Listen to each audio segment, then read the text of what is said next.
If somebody would have fed into my delusions, I would not be in the position that I am in now. Let's fucking talk about it. Bitch, your game, pop your shit, say something pretty, won't stay thick, beef with who she got the right one. All these bad bitch, they got the like none, cause they all think I got the type one. Make one, take it, I got the right one. These fat bitch, you like is my son. Hi, what's up, you guys? It's Ania Sword, and I'm back again with another motherfucking video. Today, we are going to be talking about stuff centered around self-love and our childhood and how both of them are connected. If this is your first time seeing me, my name is Zania Stedford. We call this Zania's World because when you guys click on any of my videos, watch any of my content, you are entering my world now. I don't care.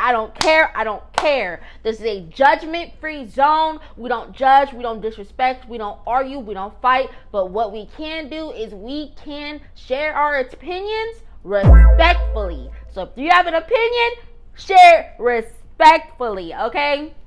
But with that being said, the freest thing you guys can do for me is to subscribe.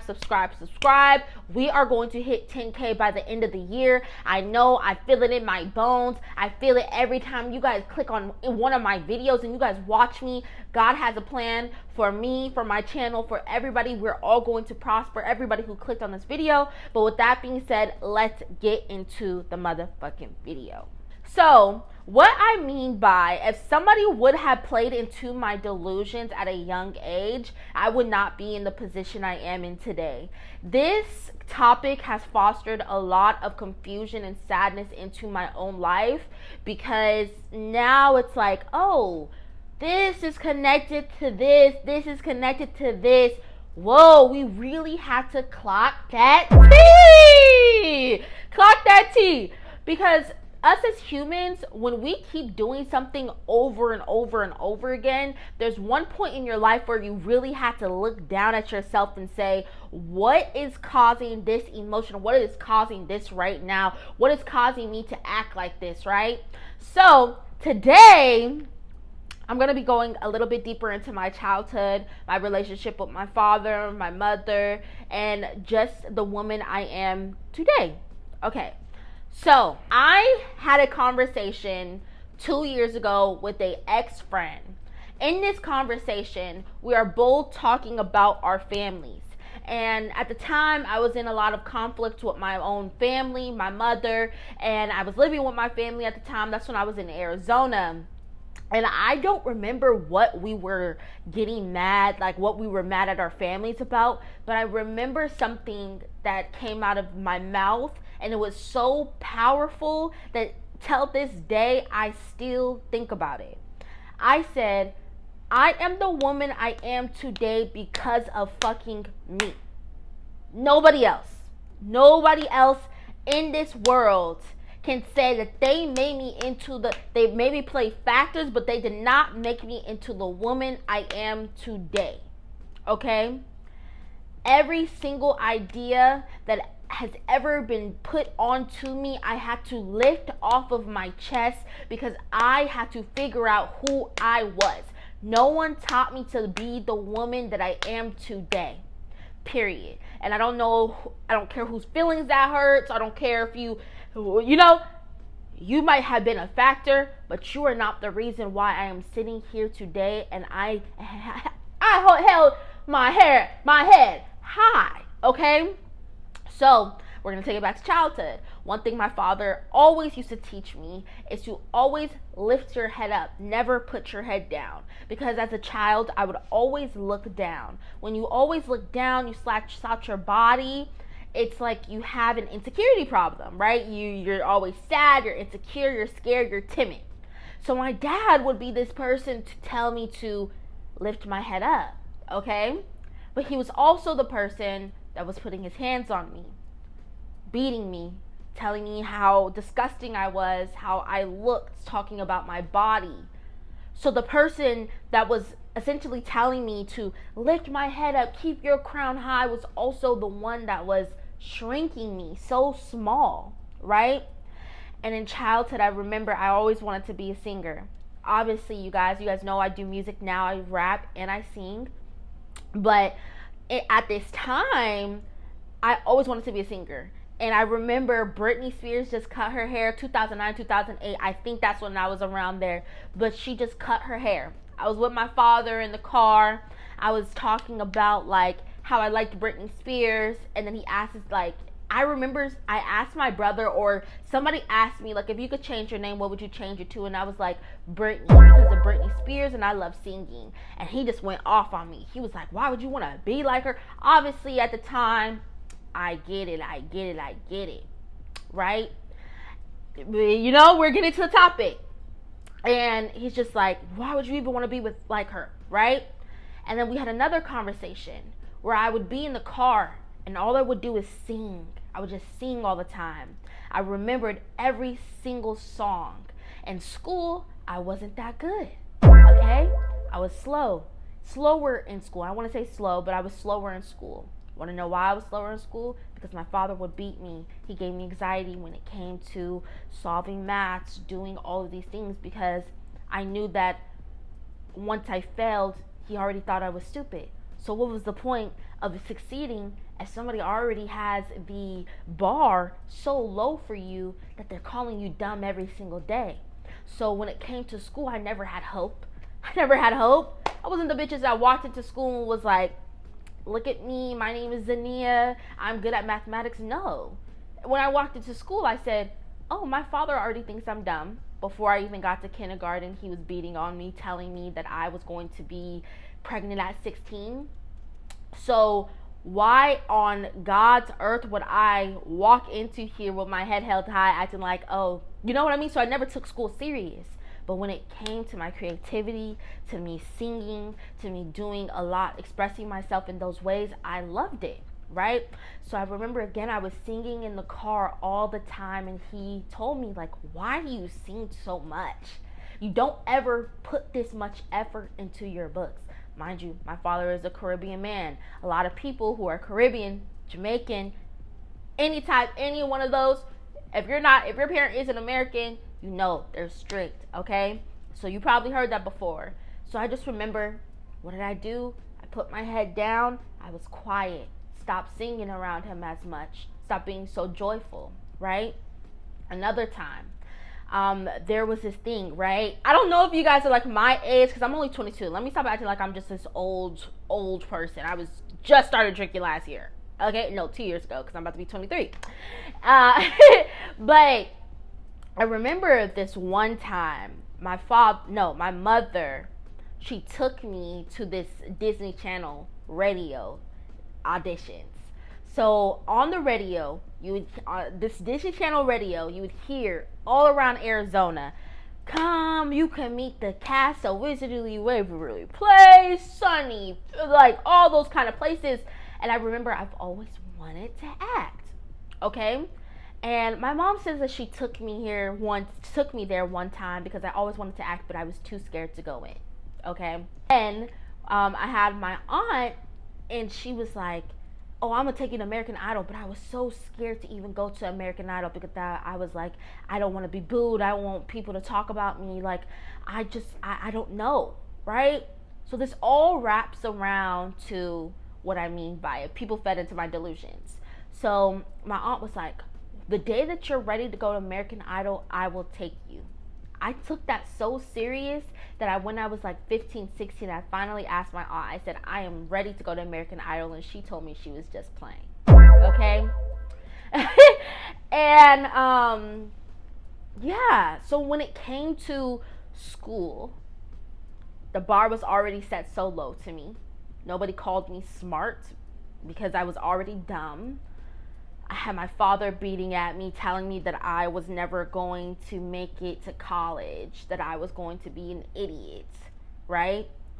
And then when it came to me singing, it was like, oh, Zania's just shy. We're not going to push her out her bubble. We're not going to force her to do anything, even though we know she has an amazing voice and she loves to sing. You know what I mean? And then it went to that from childhood. It went from that from childhood to now being a teenager, and everything that I did, I just stopped doing because there was no point of finishing what I started. Because once I hit that incline and I already felt like I was dumb or I was stupid or I couldn't do it, I just gave up because nobody put their time into making me a better person. So every time I would just keep going up and I would be like, I have all these aspirations in my body. I want to be a singer. I want to be a rapper. I want to be a YouTuber. I want to be all of these things. It would just immediately go down once something went bad. And it was like, oh, I was already prepared for this. I was already going to be nothing. Everybody knew I was going to be nothing. Let me just stop. So every single thing I tried to do, I just stopped. Because why would I finish when everybody thinks I'm already dumb, when everybody already thinks I'm already stupid, when I'm going to cheerlead, no one's showing up to my cheerleading shows, nobody is showing up to my choir cases. You know, my mom did, which I really do appreciate her, but everybody else, it's like, when you already feel like nothing, that's where you're gonna stay. Like, I'm not gonna sugarcoat it. If you feel like nothing, you're gonna stay there, babes. And it's the sad thing to say is that a lot of us stay there our entire lives and we victimize ourselves there. We sit there for years and years and say all of these things like, one day I'm gonna be this but never go to school. One day I'm gonna be this but never go to cosmetology school.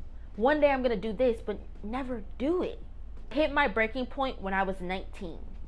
I was in a bad relationship, mentally abusive, and I finally had to sit back. I broke up with him and I sat back and I said, God, what do you want me to do?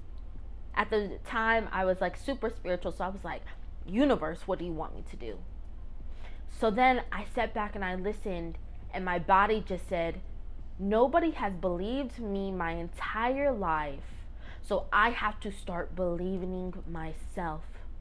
And that's when the delusions came through. I didn't know shit about school. I hated math. I hated all of these things. But I said, I was a high school dropout at the time as well. But guess what I did? I said, I'm going to get my GED in the next 4 months. That's what I did. I said it. And then I said I was going to go to cosmetology school right after it.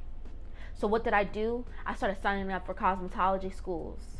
I started going to the college right across from my house every single day to sit down for 3 hours out of my day, went to work, came home, went to go sit at that library for 3 hours, walked there because I didn't have a car, and I was studying for my GED every single day.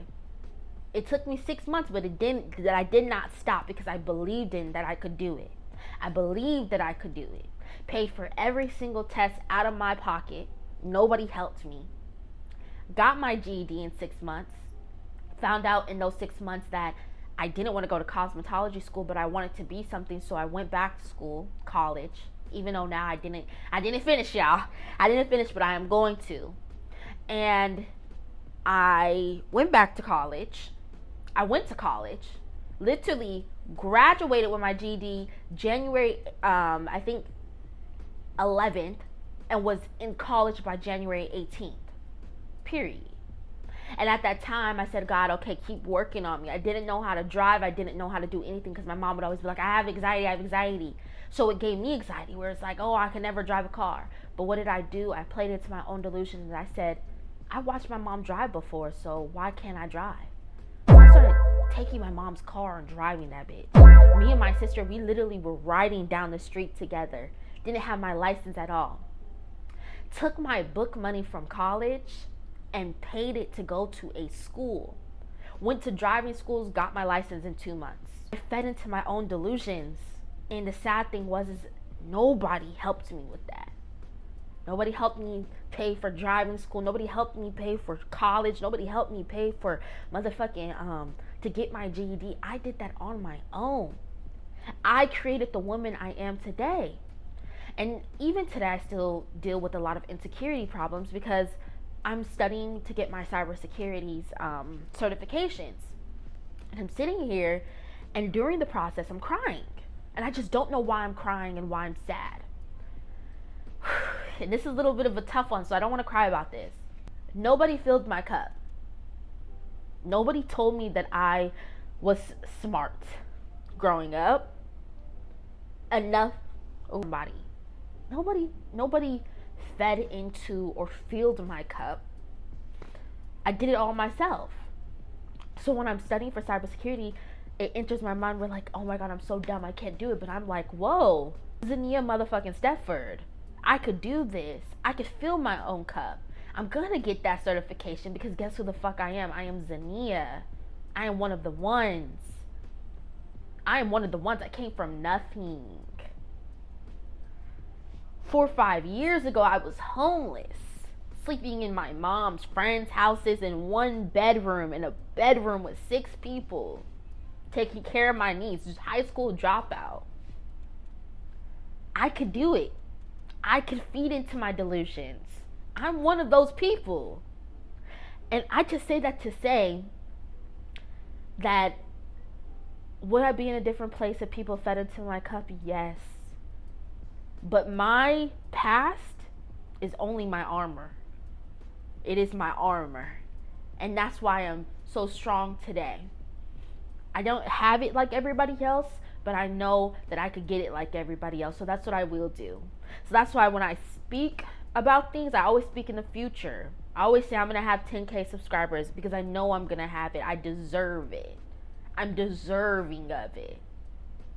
You're deserving of it. You're deserving of being something, someone. You just have to believe it. You just have to believe it. And with that being said, I love you guys, and I'll talk to you guys later. Bye.